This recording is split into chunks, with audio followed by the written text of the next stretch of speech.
여러분, 오늘 들려드릴 이야기는 참으로 기이하고도 눈물겨운 사연입니다. 때는 조선 선조 임금님 시절이었습니다. 한양 성 밖에 한 천민 처자가 살았습니다. 이름은 옥년. 사람들은 이 아이를 역병녀의 딸이라 부르며 손가락질했습니다. 거리에서 만나면 침을 뱉고 돌을 던졌습니다. 10살 어린 나이에 고아가 되어 친척 집에서 종처럼 살아야 했던 불쌍한 계집아이였습니다. 하나, 이 아이가 어찌 되었는지 아십니까? 훗날 이 처자는 궁궐의 대상궁이 되었습니다. 왕대비께서 친히 손을 잡아주시고 왕께서 비문까지 써주신 그런 어진 상궁이 되었습니다. 어떻게 그런 일이 가능했을까요? 그 중심에는 단 한 그릇의 약죽이 있었습니다. 지금부터 그 이야기를 처음부터 끝까지 들려드리겠습니다. 때는 선조 임금 제위 20년. 봄꽃이 흐드러지게 피던 그 해였습니다. 한양 성밖 작은 마을에 이경이라는 의녀가 살고 있었습니다. 비록 천민 신분이었으나 그의 약초 다루는 솜씨는 가히 신통했습니다. 경에는 어릴 적부터 약초에 남다른 재주가 있었습니다. 산과 들을 다니며 약초를 캤습니다. 어느 약초가 어느 병에 쓰이는지 스스로 깨우쳐 나갔습니다. 의원 밑에서 배운 것도 아니었습니다. 그저 병든 사람들을 보면 가슴이 아파서 무엇이든 해주고 싶어서 그렇게 하나하나 익혀나간 것이었습니다. 동네 아낙네들이 아이를 낳다가 위험해지면 경애를 찾았습니다. 아이들이 열병으로 알아누우면 경애를 불렀습니다. 경애의 손길을 거쳐간 사람들은 어김없이 나았습니다. 그래서 사람들은 멀리서도 찾아왔고 때로는 궁궐에서조차 그를 불러들여 왕실 여인들의 병을 맡겼습니다. 경애에게는 딸이 하나 있었습니다. 옥년이라는 이름의 계집아이였는데 그의 7살이었습니다. 옥년도 어릴 적부터 약초에 재주가 있었습니다. 봄날 오후 약초밭에서 어미와 딸이 나란히 앉아있곤 했습니다. 경애는 딸에게 약초 이름을 가르쳐 주었습니다. 익모초, 당귀, 천궁, 작약. 겨우 7살 어린 나이였지만 옥년은 수십 가지 약초를 척척 구별해냈습니다. 경애는 딸의 머리를 쓰다듬으며 말했습니다. 우리는 천한 신분이지만 이 기술만큼은 아무도 업신여기지 못한단다. 사람의 목숨을 살리는 일, 이 세상에 그보다 더 귀한 일이 어디 있겠느냐. 옥년은 고개를 끄덕이며 대답했습니다. 저도 어머니처럼 되고 싶어요. 언젠가는 어머니처럼 사람들을 돕고 싶어요. 석양빛이 두 모녀를 비추고 있었습니다. 그 평화로운 광경을 훗날 옥년은 꿈에서도 그리워했습니다. 옥년이 10살 되던 해봄, 무시무시한 일이 벌어졌습니다. 역병이 돌기 시작한 것입니다. 처음에는 한두 사람이었습니다. 열이 나고 온몸에 붉은 반점이 돋아나더니 사나흘도 못 버티고 죽어갔습니다.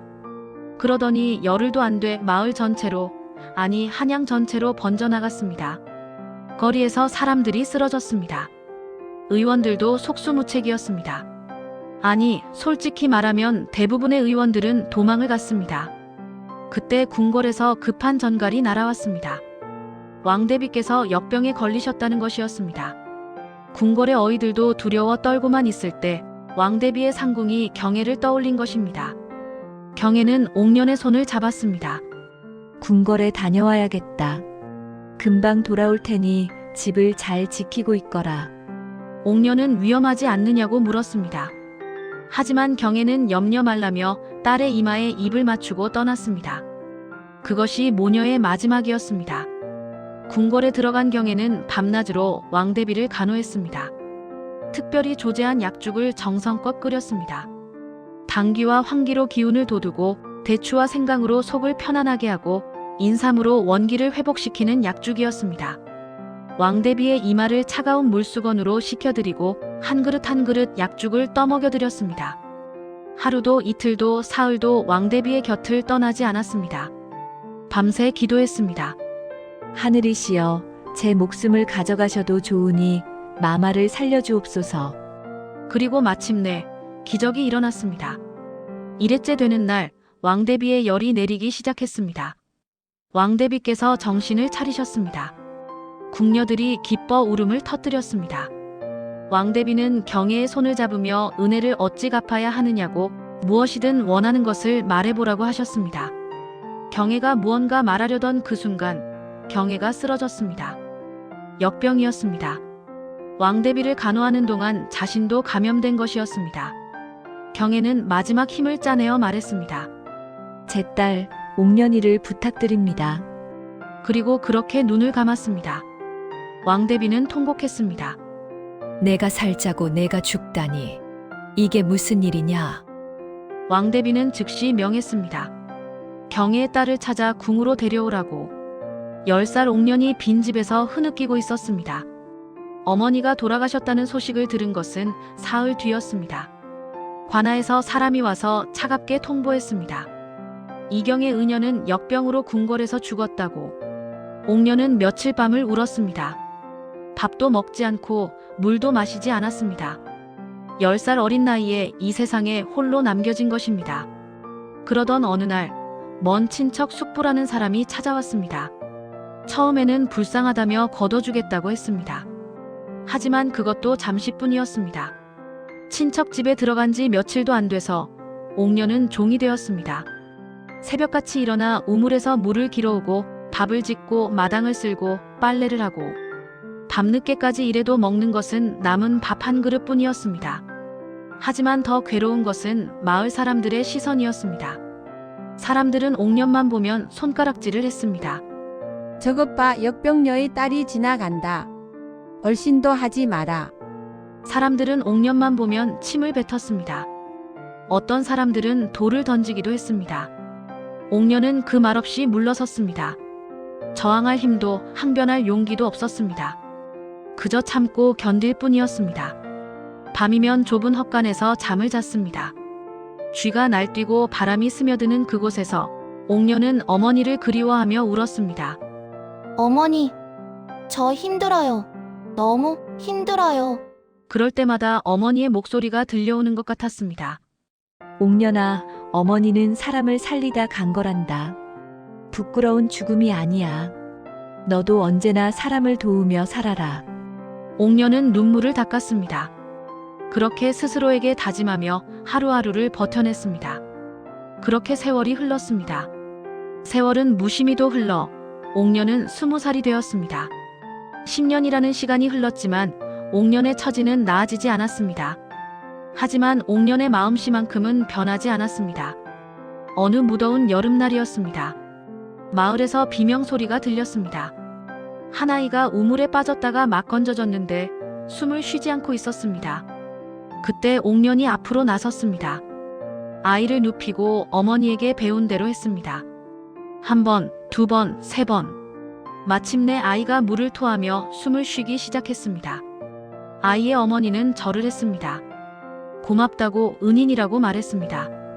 하지만 다른 사람들은 수군거렸습니다. 역병녀 딸이 손을 댔는데 괜찮을까? 재수 없게. 옥년은 아무 말 없이 자리를 떠났습니다.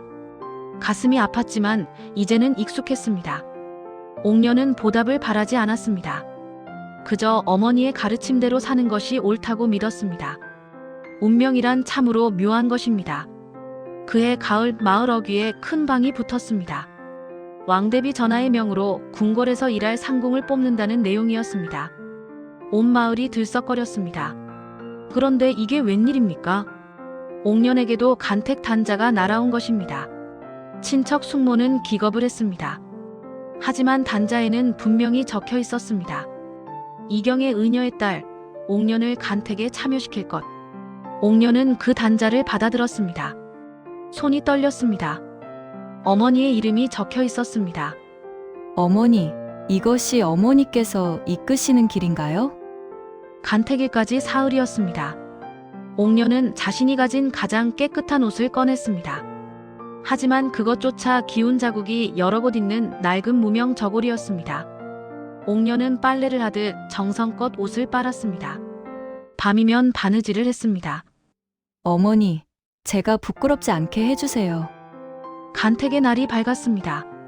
궁궐 앞은 아침부터 수많은 처자들로 붐볐습니다. 모두들 화려한 옷을 입고 나왔습니다. 비단 저고리, 명주, 치마, 옥비녀, 금가락지. 그때 한 처자가 걸어왔습니다. 해진 무명 저고리의 기운 자국이 역력한 치마를 입은 처자. 옥년이었습니다. 순간 주변이 조용해졌습니다. 그리고 이내 웃음소리가 터져 나왔습니다. 저것 좀 봐. 거지가 왔나? 영의정 대감의 딸 서윤애는 옥년을 비웃었습니다. 역병으로 죽은 을녀의 딸이 감히 여기까지. 정말 뻔뻔하네. 옥년은 고개를 숙였습니다. 주먹을 꽉 쥐었습니다. 참아라, 참아. 어머니를 생각해. 넓은 전각에 들어서자 왕대비께서 앉아 계셨습니다.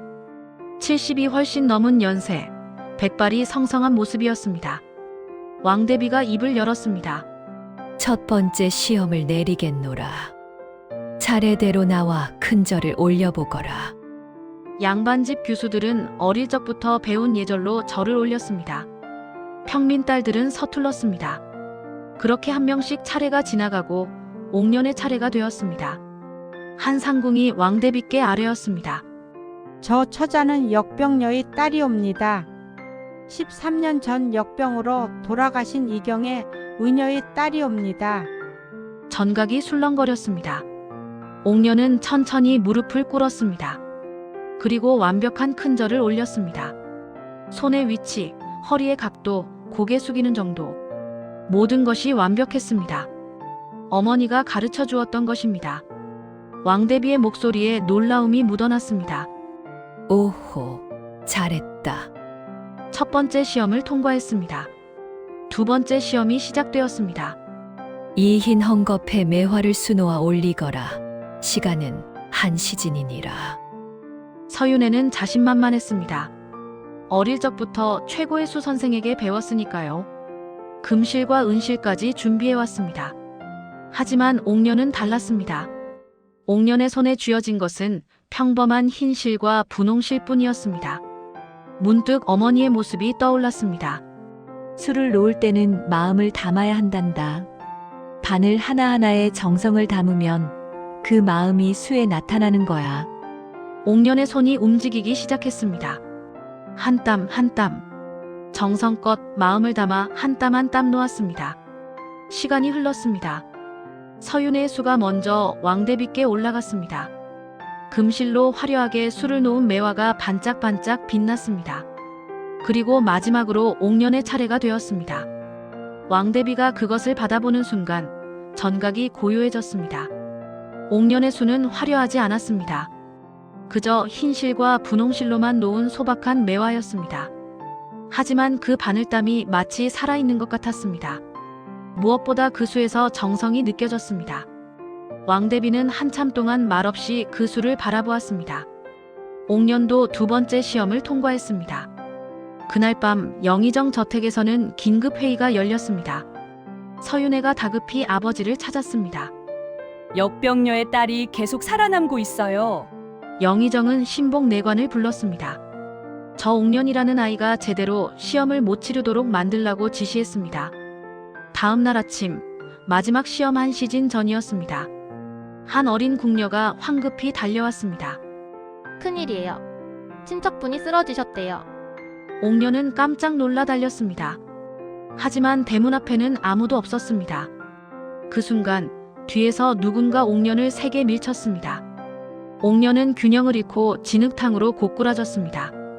옥년의 옷이 온통 진흙투성이가 되었습니다. 얼굴에도 머리에도 진흙이 튀었습니다. 서윤애와 그 일당이 웃으며 사라졌습니다. 옥년의 눈에 눈물이 고였습니다. 바로 그때 종이 울렸습니다. 마지막 시험이 시작된다는 신호였습니다. 옥년은 진흙투성이 옷 그대로 전각으로 향할 수밖에 없었습니다. 옥년이 들어서는 순간 모든 시선이 그에게 쏠렸습니다. 처자들이 웃어댔습니다. 어머, 저것 봐. 무슨 꼴이래? 하지만 왕대비는 아무 말 없이 시험을 시작했습니다. 마지막 시험이니라. 이 약재들 중에서 필요한 것을 골라 병든 이를 위한 약죽을 끓여 올리거라.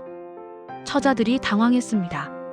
약죽이 뭔지도 모르는 처자들이 대부분이었습니다.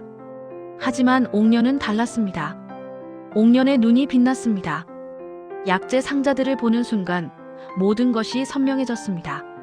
어린 시절의 기억들이 물밀듯 밀려왔습니다. 옥년아, 약죽을 끓일 때는 불 조절이 가장 중요하단다. 어머니의 목소리가 들리는 것 같았습니다. 옥년의 손이 움직이기 시작했습니다.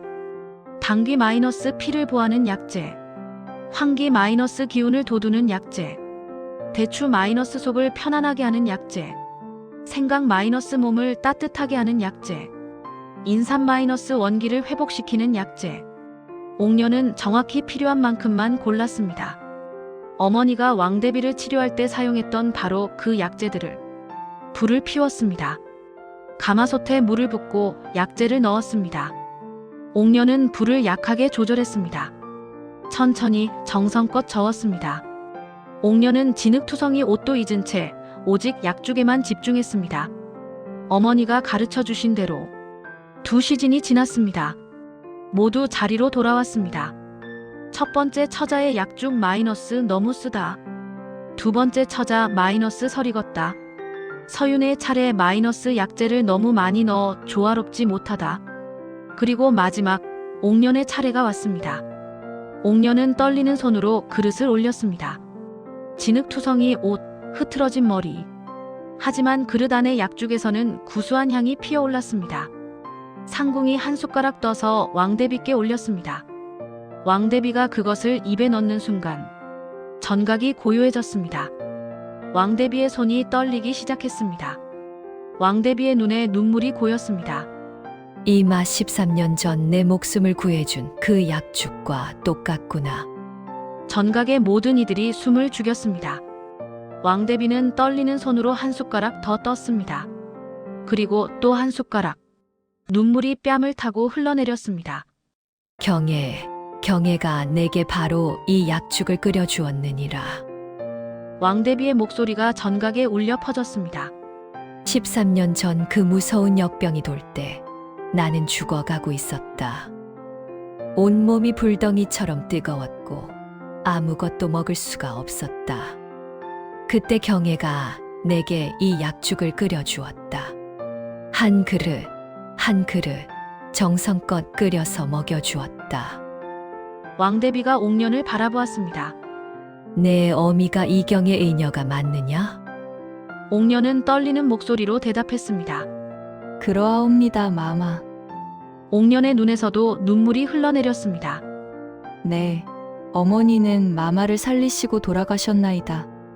13년 동안 참아왔던 눈물이 터져나왔습니다.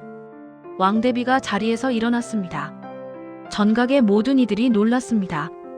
왕대비는 천천히 옥년에게 다가왔습니다. 그리고 옥년의 손을 잡았습니다. 진흙투성이 손이었습니다. 하지만 왕대비는 개의치 않았습니다. 나는 그 약죽을 먹고 살았느니라. 하지만 나는 살았는데 정작 경애는 나를 살리고 죽었구나. 왕대비가 옥년을 꼭 끌어안았습니다. 용서하거라. 은이 내 딸을 이렇게 고생시킨 것을. 옥년도 울었습니다. 마마. 13년 동안 참아왔던 모든 것이 터져나왔습니다. 전각의 다른 처자들도 울기 시작했습니다. 한참 후 왕대비가 옥년의 손을 잡고 말했습니다. 진흙투성이 옷을 입었어도 그 마음과 실력만큼은 그 누구보다 귀하도다. 옥년을 상궁으로 간택하노라. 전각이 술렁거렸습니다. 역병녀의 딸이 상궁이 되는 순간이었습니다.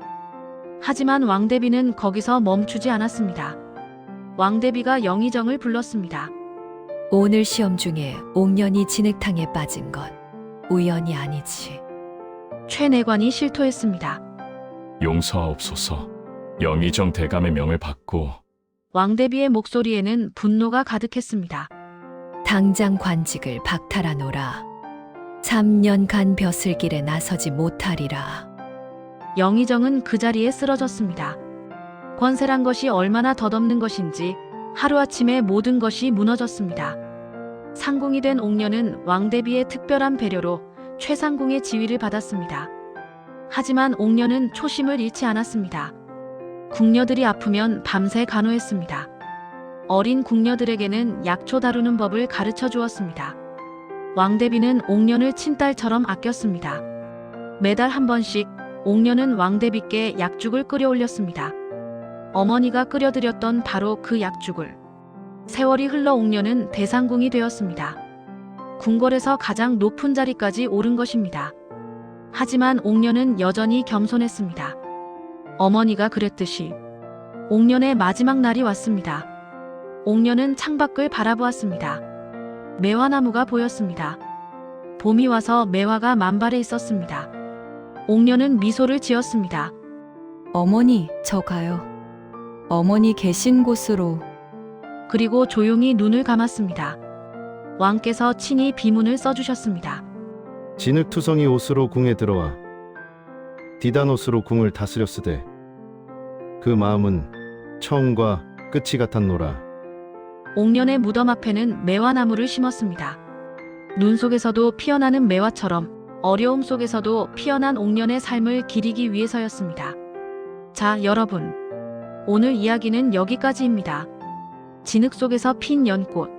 그것이 바로 옥년의 삶이었습니다. 세상은 그를 역병녀의 딸이라 불렀고 손가락질했고 돌을 던졌습니다. 하지만 옥년은 굽히지 않았습니다. 그리고 마침내 한 그릇의 약죽이 모든 것을 바꾸어 놓았습니다. 진심은 통하는 법입니다. 정성은 하늘도 감동시키는 법입니다. 지금 여러분 중에도 힘든 시간을 보내고 계신 분이 계십니까? 옥년을 기억하십시오. 진흙 속의 연꽃이 가장 아름답듯이 어려움 속에서 피어난 꽃이 가장 향기롭습니다. 사람의 가치는 신분이나 외모가 아니라 그 마음에 있다는 것을 잊지 마십시오. 옥년은 진흙투성이 옷을 입고 궁에 들어갔지만 그 마음만큼은 누구보다 깨끗했습니다. 그리고 그 마음이 결국 모든 것을 바꾸어 놓았습니다. 오늘도 긴 이야기 끝까지 들어주셔서 감사합니다. 여러분 모두 옥년처럼 아름다운 마음으로 사시길 바랍니다. 편안한 밤 되십시오.